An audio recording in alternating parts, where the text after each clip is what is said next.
Doing business in Africa. You can't afford to be without Africa Investor. Now we're going to come to Marc-Andre Blanchard, and a key part of what we are doing here, and then we'll get to Catherine, but we have a special little interlude that we're going to facilitate in just a moment. But for now, Marc-Andre, we're really keen to get your views on, you're a blended finance champion, and ambassador and leader. What is your message to philanthropies to participate in blended finance and project development as it relates to advancing NDCs to sort of de-risk, to mobilize private capital at scale for African NDC-aligned projects?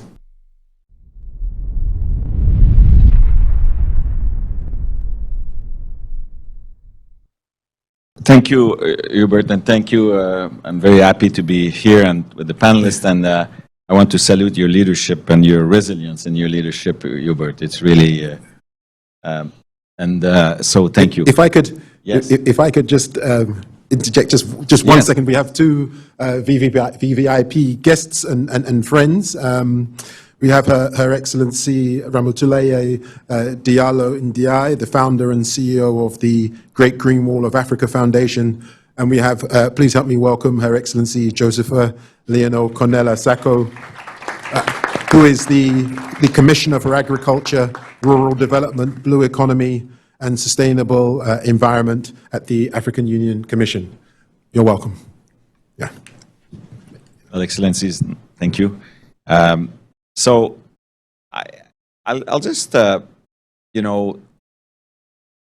me, let's talk about blended finance first, because the pitch I make to philanthropy, to me, is the same that I make to institutional investors or government about blended finance. I mean, there's a role for everyone, and everybody has a different role to play to make sure that we have more capital that flows into parts of the world where it doesn't flow at the moment. There's a good news about blended finance. 2023 was the highest year, the year that there was the most blended finance in emerging markets. But it was only about $18 billion. And there were only 3 whales. There were only 3 platforms that were over $1 billion. So we're far from where we should be. But we're increasing. And the thing about blended finance is let's accept that for many of the things we need to be doing, not everything, because in each of the countries, if we're talking about Africa, in each of the countries, there's some entrepreneurs that are there, there's some local financial institutions that are there that do the right things, and there's a growth that is there that is actually very attractive for everybody in some cases and all of that. So that's fine.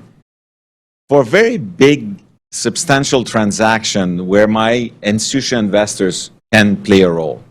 And let's just never forget, because we're expecting that the World Bank Group and stuff will take care of these things, and it's tiny compared to the task at hand. And the World Bank Group is doing great things, but it won't be able, in my mind, to do what we need to be doing. Is actually, just think about that. The institutional capital in the world is 900 times bigger than all of the MDBs taken together. So I prefer to actually focus on how we're going to get institutional investors more at scale and faster in some countries than when we are. We need blended finance for that. Because in my fund, we have, and I won't bore you with this, we've said that, we know about that we have fiduciary obligation. My fund, we owe a pension to 6 million Quebecers. So it's not about, we're not a development agency, we're not a charity place. We have great values, we're the most, the #1 sustainable fund in the world. All of that, we believe in that, we believe in strong communities, but we're an investors and we need to produce returns.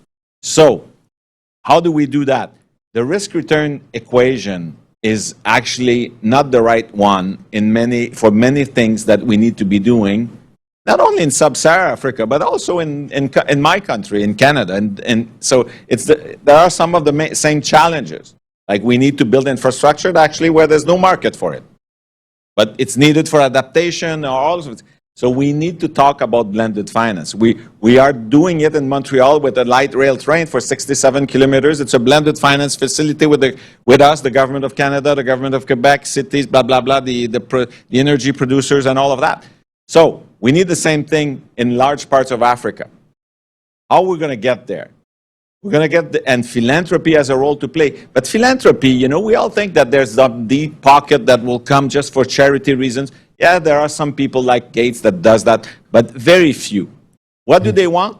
They made their money by being entrepreneurs. And they made their money by taking big risks. So they're willing to take big risks. They're willing to take bigger risks than my institution is willing to take that. So that's why we need to partner with them. And then, but there's many ways of de-risking ourselves. It's actually not only by, you know, we need concessional capital.